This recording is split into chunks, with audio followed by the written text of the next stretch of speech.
to the Metal Command Podcast. Greetings and welcome back to another edition of the Metal Command Podcast. Tony here with you. And as always, I do appreciate any support any of you give me. So if you like what you see and hear on this show, by all means, hit the subscribe button, hit that little bell to be notified anytime I do post any kind of content. And if you watch this show on any other form of social media or listen to it elsewhere, by all means, give the show a like and a follow there. Today's show features an interview with guitar player Nige Rockett from the band Onslaught. Onslaught is releasing an album called The Origins of Aggression, which comes out May 23rd, 2025. And they are a thrash metal band that has been a favorite of mine for now a quarter of a century. They've really put out some great material, especially when they made their comeback back in the mid-2000s. And Nige has been on my radio show before. I've actually met him before when the band toured with Artillery about 10 years ago here in the United States. They came to Cleveland. Really super cool dude. This is a thrash metal band that, for me, they've really carved out their own sound, and they have a very distinct sound from a lot of the other thrash bands out there, in my opinion. So Nige comes on to talk about the band. We talk about the history of the band. We talk about the upcoming album called Origins of Aggression, which has re-recorded songs from the band's, back catalog, like the early stuff that they had come out with in the 80s. And they have some covers as well that are actually very, very well done. So with that said, here is my interview with Nige Rockett of Onslaught. Welcome, everybody, back to the Metal Command Podcast. Today I have an interview with Nige Rockett from the band Onslaught. For those of you that know me, you know that this is a band that I absolutely love, and definitely one of the more overlooked thrash metal bands over, say, the last 40 years. So I'm really excited to have you on, because the last time that I saw you, you were playing with Artillery here in Cleveland. So it was a long time ago, but really love the last album, the last studio album you put out. And I'm really digging these re-recordings and some of these covers that you've done. So talk about this release, because it looks like you've brought to life some of the old recordings, better production, recordings sound better. And you did covers that, in my opinion, really reflect your main influences of what makes this band sound the way it does. Yeah, cool. Thanks for that, mate. 40 years of Power from Hell this year. Initial thoughts within the band and management was to maybe re-record the Power from Hell album. It's kind of standard thing what a lot of bands do. Yeah. Had a few conversations with influential people who are fans of the band, and they were saying, no, please don't re-record the whole album.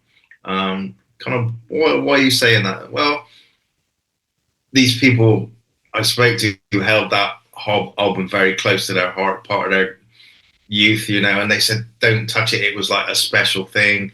And I don't know if you'll recapture that. So it kind of put some seeds of doubt in my head about doing that.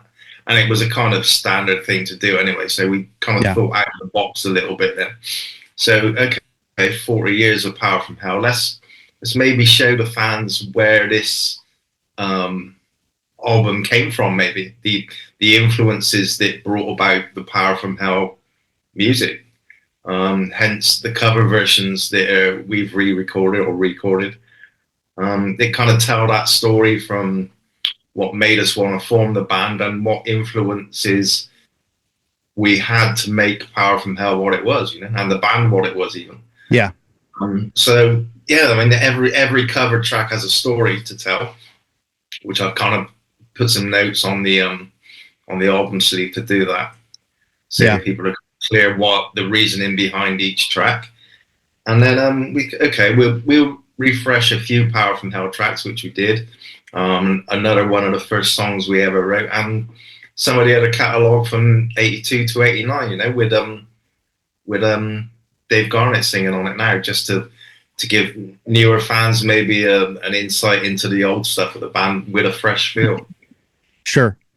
Well, first, let's talk about the re-recordings before I get into the covers. The one thing, and I get where people come from, on re-recording that record, but I think it's great. I think these songs, for me, and I normally do not like re-recorded stuff that I mean maybe 50% of the time.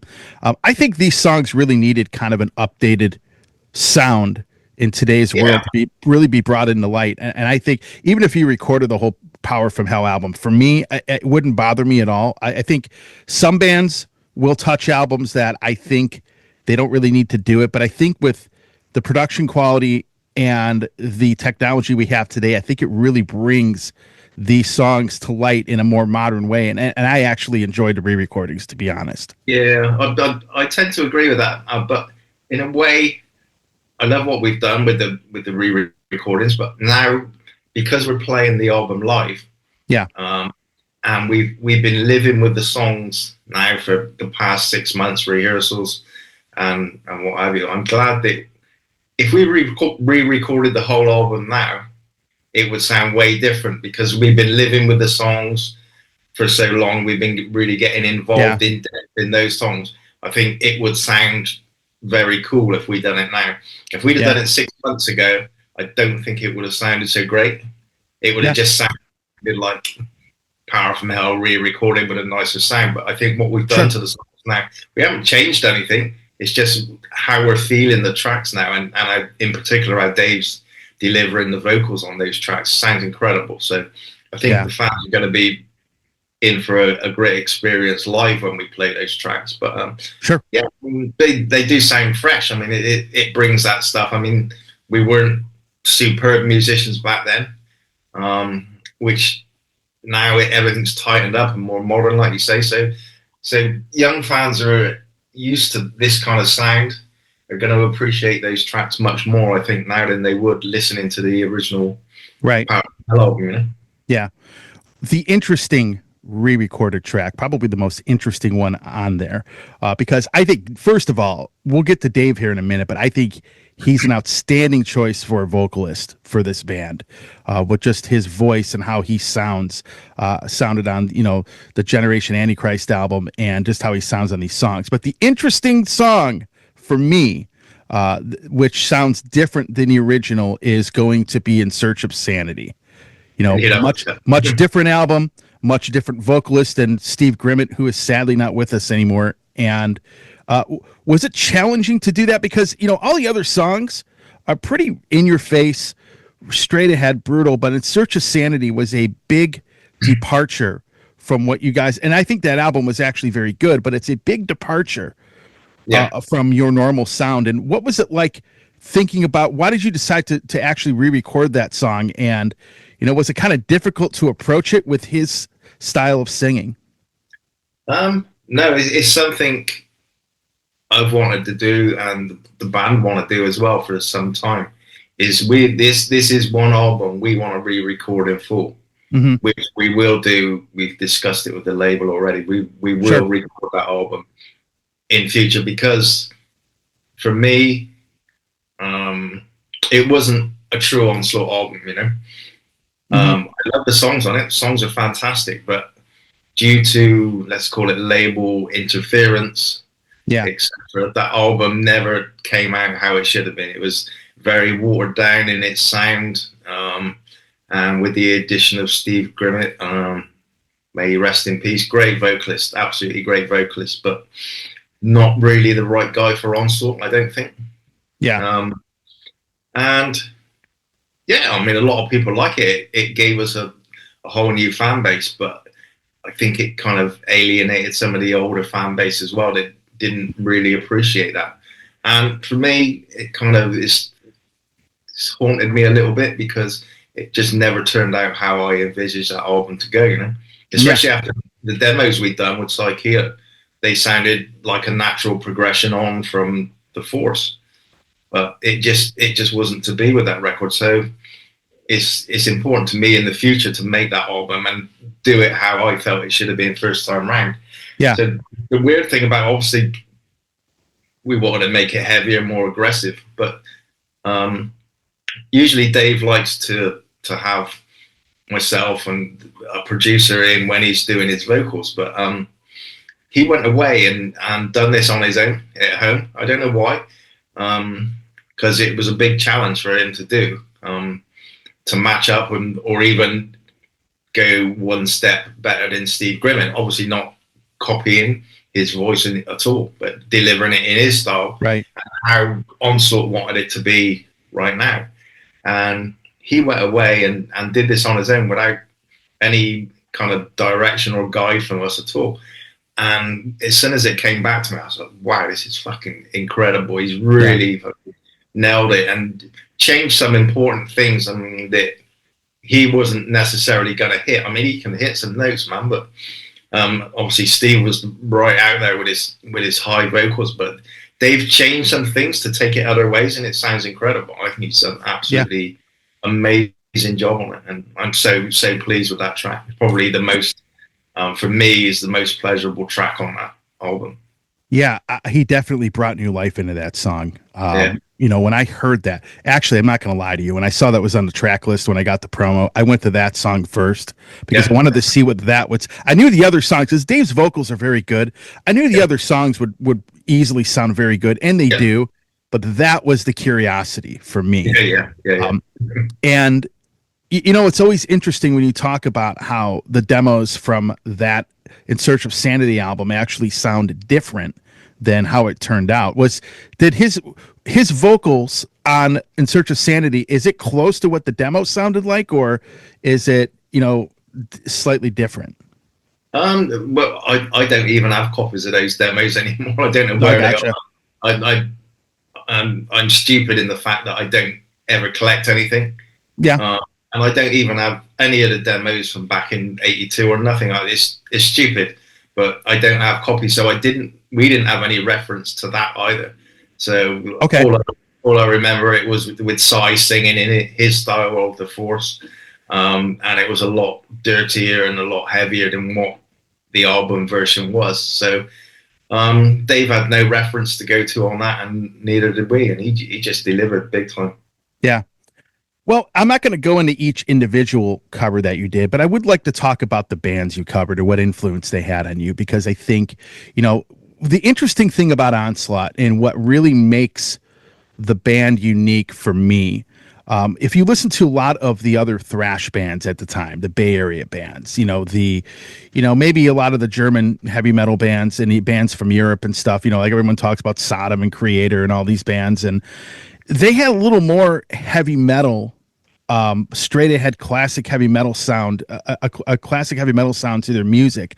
Onslaught has kind of had a little more of the punk edge to their music. Like when I go and listen to, say, the first song off of Generation Antichrist, I can hear that in your music. And then when you look at the covers, who do you have on there? You have Motorhead, you have Discharge, The Exploited, Dead Kennedys, things like that.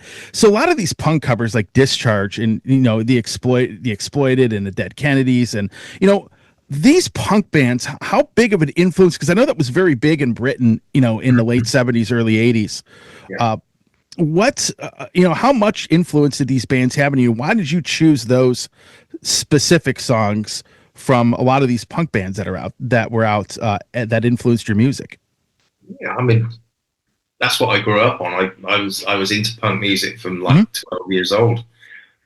First punk album I bought was Sex Pistols the day it was released, and that was like the biggest eye opener for me probably in my life. I was listening to kind of stuff like T-Rex, The Sweet, and David Bowie, and maybe a little bit of Queen, maybe back in those days. And then all of a sudden this album came out of nowhere, and it was just like, what the fuck is this? This is like mind-blowing, absolutely mind-blowing at the time, because there was nothing even ever close to sounding like that record.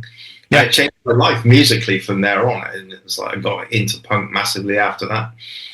Then the second wave came, which was even more aggressive and angry than the Pistols and the Damned and the Clash. They were kind of political, but this had a lot of anger when the second wave came with Discharge and The Exploited and things like that. And that really, because I was like kind of getting to that rebellious age then when that really meant a lot to me personally as well, you know.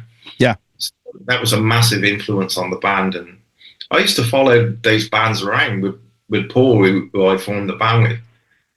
We used to follow Discharge, Exploited, GBH all over the UK, you know. We got to know them. We used to get on the guest list for shows. We used to travel everywhere by whatever means just to see these bands. And that was the influence to start a band for us. Like, well, Sure. we're following these bands over, let's make our own one, which is exactly what we did. Well, you know, it's interesting because when I look at the list of bands, all the thrash bands out there pretty much have that same list. Yeah. You kind of have a little more of the punk edge. The one band, you know what's really funny? The one band everybody universally loves in the thrash metal world is Motorhead. And that's actually the first, and it's actually one of my favorite bands ever.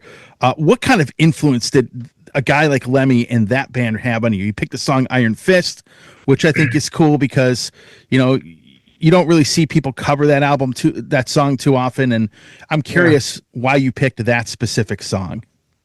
Well, the kind of Motorhead story started obviously when we used to go to our youth club, because we used to have to bully the DJ to play like all this punk music. So he'd play like 15 minutes of punk music or 20 minutes of punk music just to keep us quiet, you know, in amongst all the disco and pop kind of music he had to play. But I remember the single Motorhead coming out, and it was like punk as fuck in a way, and obviously inspired bands like Discharge, and it kind of turned full circle. Sure. And they just had that raw punky edge, you know, but a lot of melody in there. And once we started relearning the Power from Hell album to play live, I didn't realize how much influence Motorhead had on the songwriting. You may not notice it, or the fans may not notice it too much, but when I started playing all this stuff, listening to the key changes, I thought, wow, that's real kind of Motorhead like key change there, or little bits of that. And I was like, wow, I was surprised it was like maybe some subconscious influence, but it was like really there quite a lot. Because there's some really kind of rock and rolly key changes in Power from Hell, not that you think about it, but I could hear the Motorhead influence very strong in that. Yeah, absolutely. So, but the Iron Fist thing is a different story altogether. I mean, I've learned No Sleep from Hammersmith album helped me and my guitar player massively. I just love that album so much. It had such a great vibe, more so than their studio albums. It had a great sound on it. I learned that album from start to finish, solos, everything, and it really helped me improve my playing doing all that. But when we were fortunate enough to go on tour with them in Europe on the Orgasmatron tour, it was 86 or 87, and Filthy had just come back in the band, so it was really special for us, like to have him there as well. But we arrived at the first date where we joined the tour was in Zurich in Switzerland. And we just rolled up at the venue just as they were about to sound check. And we walked in, we just stood by the desk. The other guys came out and they were waiting for Lemmy to appear. Even at sound check, he was so cool. Like he came out, grabbed his bass off the tech, like, and just stamped his foot on the floor 4 times. And they just crashed into Iron Fist for sound check. And it was like, fuck. It was like pinned to the back wall, man. I'd never heard nothing like it at the time. It was like so fucking loud and so powerful. It was just absolutely blew us all away. It was like we just looked at each other. It's like, what the fuck is this? And that memory sticks in my head for forever, you know. Such a great song as well. So that's why we included that, because it was just they were so good to us, and that song had to be included just for that memory, you know. Yeah, and then you did a Judas Priest cover on here, and it is a song that I cannot remember. I don't think I've ever heard a band cover it. I could be wrong, but you picked Freewheel Burning. Now a lot of people pick a lot of other different Judas Priest covers to play. You guys decided to play that specific song, first song off of Defenders of the Faith, which is an interesting cover because a lot of people would cover the Sentinel, for example, or maybe a different song off that album. But you picked Free Wheel Burning. I'm interested to hear your story behind that. That was down to me again, and my pursuit of becoming a more proficient guitarist.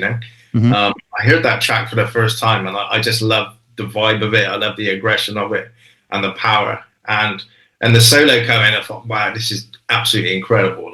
So I'd learned all the Motorhead stuff off there, which is kind of a different level to Priest in terms of guitar solos. I mean, right.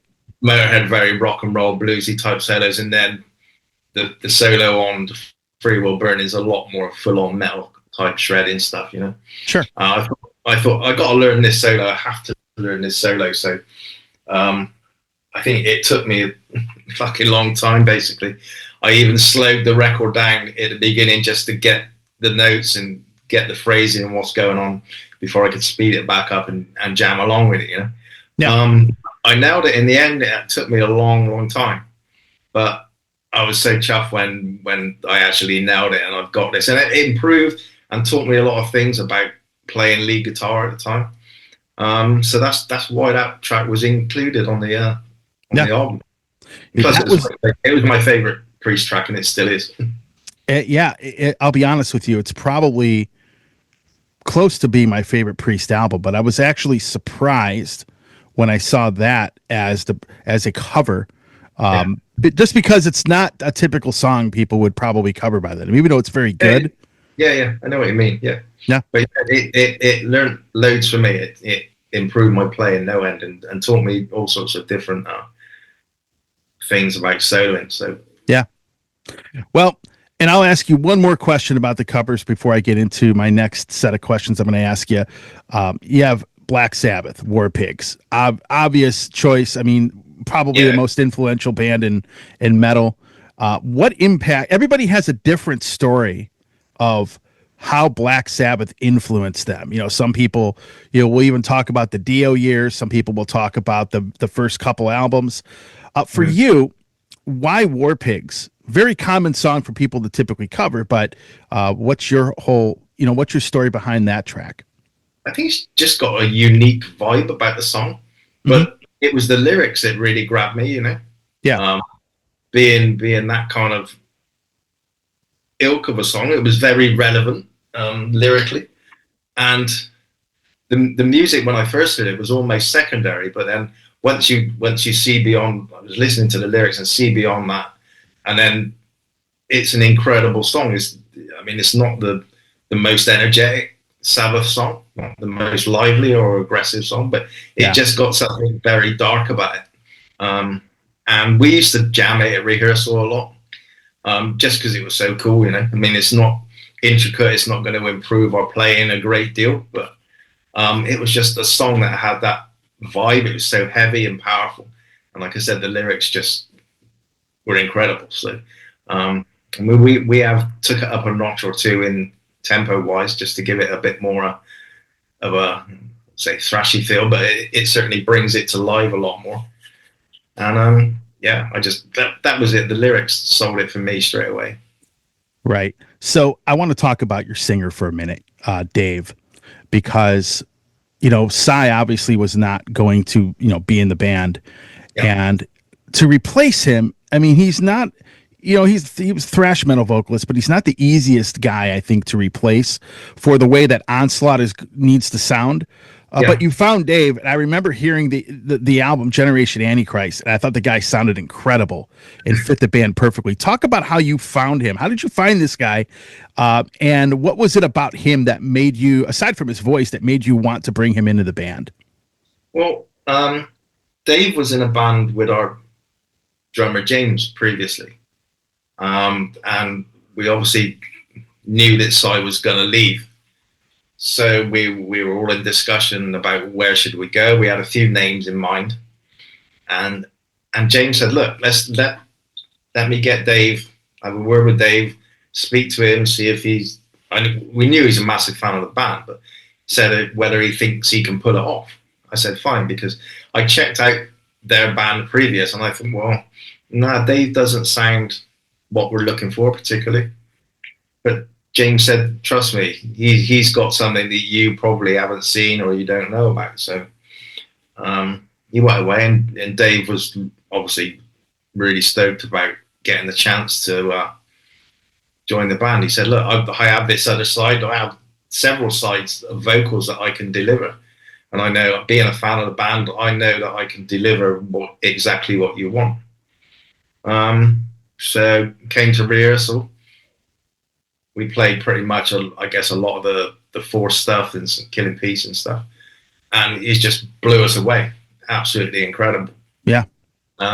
So our list never made it to any farther than the list, like, you know, and we gave Dave the job there and then on the spot. And I think he was in the studio pretty much within a month of joining the band to record Generation Antichrist vocals. Okay. And then that went up another level. We had a guy called Pete Hinton, old friend of mine, producer, who came in to help out Dave with the album. And Pete's produced, I think he'd done all the first three or four Saxon albums. He was producer on that. Sure. And loads of other stuff. Very easy to work with guy. This was the thing, because Dave was obviously quite nervous about it, to say the least. So having Pete in, very calm and influenced, very experienced, and he just got Dave in the slot straight away. And it was such an easy process. I think it was maybe 5 days to do all the vocals and some bonus stuff as well. Yeah. And Dave was just like, I think it kind of amazed him what Pete had brought out of him as well. And just delivered the vocals that were absolutely amazing. I mean, obviously we were concerned about replacing Cy, because Dave had some big shoes to fill. Yeah. And Cy was very popular with the fans as well. But it was seamless. I don't recall having one complaint about Cy leaving and Dave joining once they'd heard Dave's vocals. It was, in a way, I think Dave's almost taken it up another level, in terms of aggression particularly. So, I mean, he's got so much energy and so much enthusiasm for it. It's just been an inspirational move for everybody else in the band as well. And so, yeah, and Generation Antichrist happened to come out at a very bad time. Came out in 2020. And I know I had you on the show probably, right before it came out. And a lot of bands were delaying albums. You decided to put it out, though. Yeah. And why did you decide to do that? And do you think that was a good decision? Did it, obviously most bands didn't tour for a couple of years, but why'd you decide to put it out and not hold on to it? Well, I spoke to the label about it, and the label was still functioning to whatever level it could, and everything else was functioning. I think, a couple of bands who I have a lot of respect for and I like a lot, Testament and Lamb of God, both decided to put albums out during lockdown as well. And I thought, well, okay, if it's good enough for them, it's good enough for us. So we kind of discussed it with the label of all the advantages and disadvantages. And I think at that time, the advantages kind of outweighed the minus. The minus that we were going to have was that we couldn't tour the album, which is kind of annoying. But on the other hand, as you say, not many bands put their albums out at that time. So it gave us a lot of focus from fans and any media that were going. So the media response was incredible. I think I'd done something like over 200 interviews for that album, Everybody had a lot of time on their hands to do this. I had loads of time to sit all day, every day, doing interviews, and vice versa for the media. So the media coverage was immense. The reviews were fantastic. So and obviously the fans are sat at home waiting for new music. So everything was a plus except for touring, So it was a no-brainer in the end, and it kind of paid off with them.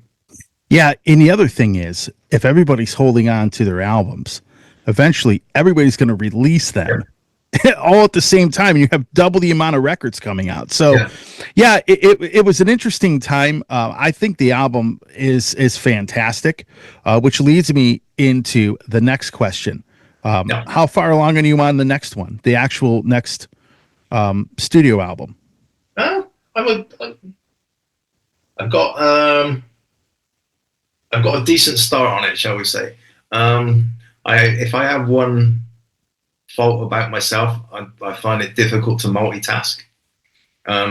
So until this album's kind of out and put to bed, the Origins album, I can't focus too much on the next project, because I'm just, everything's going towards Origins of Aggression at the moment.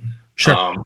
But I have the album title, I have all the song titles, I have a lot of vocal sections, I have a lot of riffs. So it's just now a case of compiling stuff together. I know Wayne's got a lot of parts written. So I think once we get into June and the album's out, I can start concentrating on the next studio record. Right. Lots and lots of ideas, like the total kind of theme of the album. It's all in place. It's just starting to put it together and get my physical fitness back after being unwell for some time. So I'm still a good 30% off of my physicality at the moment to be able to really get out of a guitar what I need to, Yeah, and it's nice to see that you are recovering from that, by the way. Thanks. Yeah, because I know you posted about that, not long ago.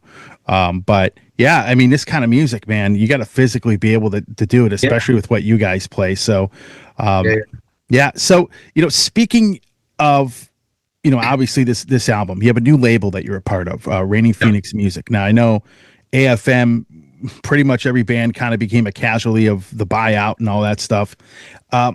What led you to RPM? Obviously there's a lot of labels that would probably have loved to have signed you. What made you sign with them? What was it about them that really attracted you to go with them? Well, basically, Niels and Jochen, who are the two of the main management guys at Reigning Phoenix, they were both at AFM previously. Yep, they were. Yeah, our contract had expired with AFM, and we renegotiated our deal with Jochen. Much improved terms. It was fantastic. He's a fan of the band, as is Niels, and we re-signed with AFM. Next thing we know, several months later, we'd heard news that Niels and Jochen were leaving and forming this new label, Reigning Phoenix. So that obviously was a kind of bit of soul destroying, really, because they were our allies at the label, and the label had had a lot of changes, and none of the people that we'd worked with before were there anymore. We didn't know anybody. I'd never met anybody on a personal level at AFM that were left there. So it was like, wow, this is not cool. So we heard kind of all the restructuring of what was going on. And it didn't sound like it was going to be very good for us in the future. So I gave Niels a call, and he was in the office at the time. I said, Niels, look, we're obviously not happy with the situation. What's going on at AFM? You guys have left. We feel we're going to be kind of left on our own a little bit. I said, would Reigning Phoenix be interested in signing Onslaught? And direct. I mean, we're good friends, so I can speak to him this way. Like, sure. And he guys in the office, we interested in signing Onslaught, and it was like, yeah. It's like, okay, that's so we want to come. Obviously, then we had to negotiate our way out of the newly signed contract with AFM, which, in fairness to them, was they were because of the restructuring and what the label is becoming. I didn't see that they seen Onslaught as very big in their plans, So we've come to an agreement with AFM for release, which worked out very well for both parties. Yeah. That's what happened. We because obviously the Origins album was made ready for AFM, so I don't think they were too keen on it. It's not in their kind of pathway now. Yeah. So we took the album and the videos. Raining Phoenix got it, and everything's worked out amazing. But yeah, I mean, we had a couple of real cool labels wanting to sign us as well. But because I'm friendly with those guys and we know that they're fans of the band, it was a no-brainer for us. I took some advice off of other people, Yeah, who know them well, and they said, "Yeah, you've got to sign for these over these." Like, so that's what we did, and they've been amazing. Back in the late 90s, it was about late 90s when AFM was kind of really starting out. Nil set me up with interviews from bands on that label back then. So he was a pretty cool dude from what I remember from dealing with him back in the day. So yeah, it's nice to see you as part of that label because you have a lot of great bands on there, and you have a lot of really good publicity people there as well. In particular, the publicity departments have been fantastic so far, I must say. Yeah. It's nice to be. I know I love Niels. We're good friends. I can trust him, and I know he loves the band. So if we get everybody to that level within the label, we're on a win-win. So yeah, there's a couple former Nuclear Blast people there that I dealt with that are great. And in general, you have a lot of really good people working there, from at least in the dealings I've ever had with them. So one thing I've always, and you probably get this question a lot, thrash metal was never really a really big thing in the UK. And I always felt, just in Europe in general, a lot of the thrash bands over there never were really recognized as much as they should have been. Yeah. What was the thrash scene like in the UK when you were coming up? Because it had to be a lot different than, say, the Bay Area scene or the East Coast scene in the United States, or, the German, Central Europe thrash scene with bands, coming from that area. What was it like for you coming up in the UK playing this kind of music? I mean, there was always a good scene for bands coming into the country, Yeah. There was never a very big scene for the UK actually making bands.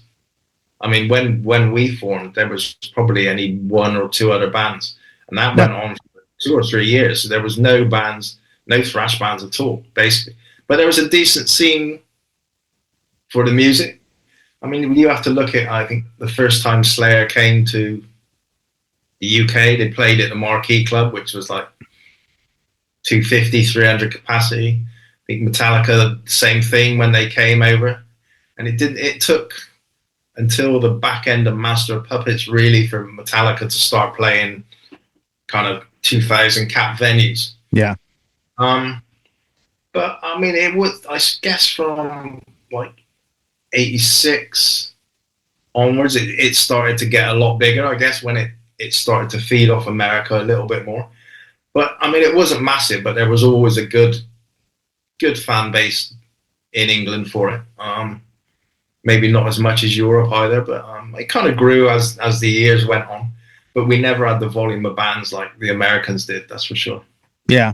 I mean, I can't name very many UK thrash bands aside from you. I mean, maybe Zentrix, maybe them, but there aren't a lot. It felt like everybody in the metal scene, when they say, oh, metal from the UK, they think Black Sabbath, Maiden, Priest, Saxon, things like that, bands like that. They don't normally think of thrash bands. So I just found it interesting what it had to be like for a band from the UK playing this kind of music. Yeah, I mean, we took it to kind of the biggest levels it got, I think, from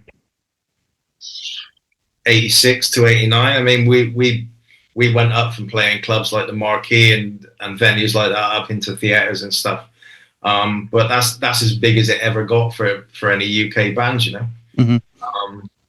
Whether it would have gone any farther, I don't know. But the grunge thing kicked in like 1990, and everything went to shit again. Yeah, you guys played a very short tour here in the States, and it was let me just say, it was a very interesting show because, Artillery, another band I consider overlooked, like you guys. And then obviously Psy wasn't in the band, so you had Neil Turbin singing for you, which was pretty interesting. So what was that tour like for you guys? You played some very small venues over here.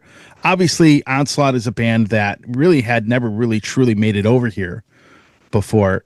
And touring America is challenging, from a cost perspective, from, figuring out, because the country's so big. What was that first experience touring over here? Because I met you there here in Cleveland, and it was the first time I've ever seen you live. So what was that tour experience like for you coming to America? Well, that was actually our second tour. We'd done a full tour with Empire of Evil, which is now Venom Inc. Oh, okay. Yeah, we'd done. I didn't know that. Yeah. A few years before that, I think we'd done like 28 shows or something like that. Okay. So we knew what we were expecting, but the tour with Neil Turbin was a little more than interesting, I would say. And Artillery, 42 shows in 42 days, including a trek across a very snowy, icy Canada in that time. So we were able to make a show every day. Yeah. And it was madness. I mean, we went from New York up through New York State up to Canada, across Canada, down through the West Coast, down to California, across Arizona, Texas, and back again to LA. So it was a brutal journey with somebody, let's say, we didn't really see eye to eye with after the first show on that tour. I could figure out who that is. Anyway, go on. Unfortunately, Cy's son was ill. A couple of months before, 3 months before the tour, and he gave us plenty of notice. He said, "Guys, I can't go away at this time when he needs me at home, etc." So, all the tour had been booked by then. A lot of work had gone into things. A lot of expense had gone into things with the work visas and etc. etc. Yeah. So we thought we really can't cancel this tour. It's going to be really hard on some people, and potentially losing a lot of money. So I'd met Neil Turbin before at Sweden Rock Festival, and came across really, really nice guy. We got on well then. So I thought, well, let's give Neil let's give him a call. He's not doing anything much as I'm aware. I spoke to him, and he was really up for the tour, And I thought this could be a perfect scenario for Onslaught. Bit of profile with Neil singing and what have you. I'm sure he's going to do a great job. And then first show of all shows was going to be New York City, which could have done without that really as the first show on the tour. But Neil turns up with rather a lot of luggage, and a video prompter, which we were all like, "What the fuck's this? Like, this is a thrash metal show. Are you going to have that on stage in front of you?" Like, well, guys, I don't know all the lyrics yet. Well, you've had 3 months to learn, and you still don't know the tracks. Like, and that was about the high point of Neil Turbin. I guess every show went downhill rapidly from there on, And it wasn't until maybe the 39th show that the straw finally broke, and we couldn't take it any longer. It was just unbearable. Artillery guys felt equally the same as us, and we said this has got to stop. Concerning thing was, we were obviously playing the Whiskey in LA, which was sold out as the last show of the tour. So it was a big move to actually tell Neil to kindly go forth and multiply somewhere else. So then I think I had 2 or 3 shows to. The only option was for me to sing. I mean, I know all the lyrics because I wrote them, etc. So the only option was for me to try and learn and sing these songs and play guitar at the same time, which I've never done.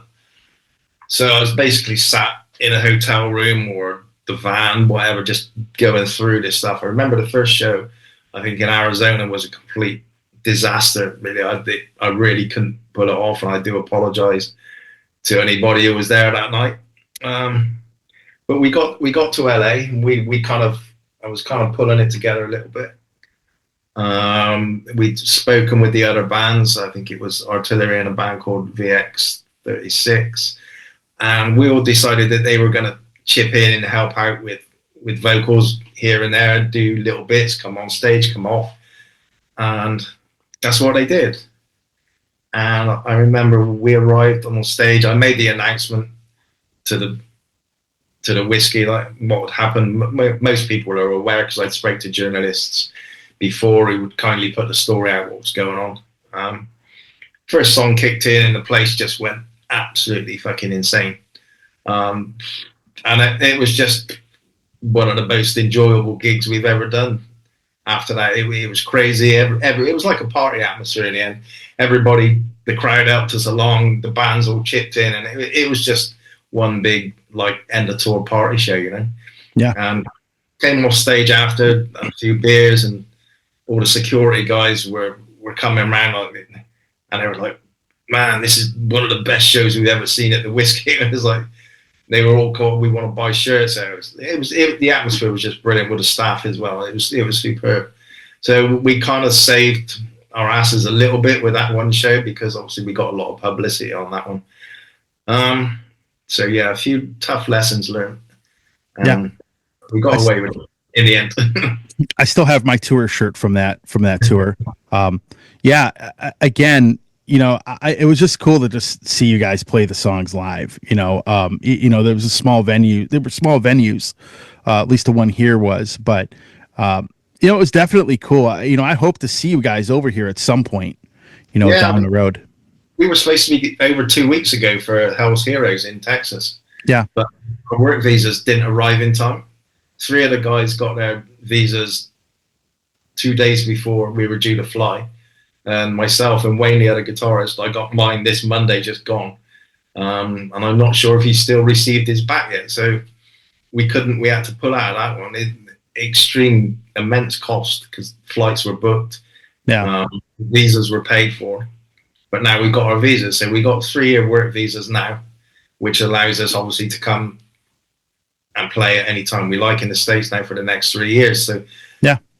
Any opportunities that are coming our way, we'll be there. That's for sure. Awesome, dude. I really hope I can catch you on tour here at some point because I would love to see this band with its current lineup live. Yeah. I'm going to probably say it's going to be a lot better than the first time I saw you. So yeah. No, it's killer. I mean, the Dave said, the whole band, it's the highest level we've been at for sure. Yeah. So a couple more questions for you. So we talk about thrash metal. You know, you brought up Testament. You know, what are some of the thrash bands? Who are some of your contemporaries, as we would say, that that who make music that you really actually like? You know, as far as like the thrash scene goes. I really like Testament a lot. Testament, they're cool guys. I love the band as well. Exodus as well. Those are my probably two go-to bands. But I mean, we're on a friendly basis with those anyway. So I mean, we've known each other for quite a long time now. Sure. Yeah, I mean, bands. I mean, we've not played with too many of the bands, you know. Yeah. Bizarrely, which is strange. We played with Exodus a lot and Testament. Yeah. That's why we get on great. Hyrax, I really like them. Caton's such a top man, you know. Yeah. We toured with those in Mexico, which was great. So yeah, I mean, there's a Destruction, Sodom are great guys as well. So yeah, both sides of the pond in this, all good. Absolutely, man. Well, hey, I gotta tell you, I really appreciate the time. I think these re-recordings sound fantastic. The selection of songs for the covers, I think, is really cool because there are songs on there from bands, a lot more punk bands than anything. But I think that it really gives people great insight as to where your musical roots are and what brings it in. But I think they were really well done. I gotta compliment you on that before we go. Any last words for any people that are going to be checking out this interview? Yeah, you must check out the new album Origins of Aggression, coming out May 23rd. It's a history of the band from our beginnings up until 1989, and I think you'll find it very interesting, especially listening to the cover tracks and reading the reasons that we've done those covers. And I think you'll really start to hear where Onslaught came from when we started, or the ideas to start the band, and then developing through to the Power from Hell album. Sure. It's an interesting thing, and as I said, I think it's much more interesting for the fans and ourselves even than just doing a straight re-record of Power from Hell. Yeah. Well, hey man, I appreciate your time. It's great to have you on. Definitely, you have been a favorite band of mine for 25 years now. So, definitely, and I'll give you a little bit of trivia about myself. Believe it or not, the first song I ever heard from you was "In Search of Sanity." That is why I brought that song up. Completely different from the other albums I ended up listening to later on, which I liked, which I do like a lot more. But I like the new stuff obviously so much better than, you know, when you first came back with like Killing Peace and stuff like that. I think that this band in the modern age is just the music is phenomenal. It really is. Very much appreciate it. Thank you. Hey everybody, Tony here from the Metal Command podcast. Again, I appreciate your support. Since 1998, I have hosted this show in one form or another, starting off in radio and now in the podcast format. Again, thanks for watching, and if you like what you see and hear on this show, by all means, please hit the subscribe button, hit the little bell to be notified anytime I do post a video, and if you see this program on any other form of social media, please give me a follow there. Again, I always appreciate your support.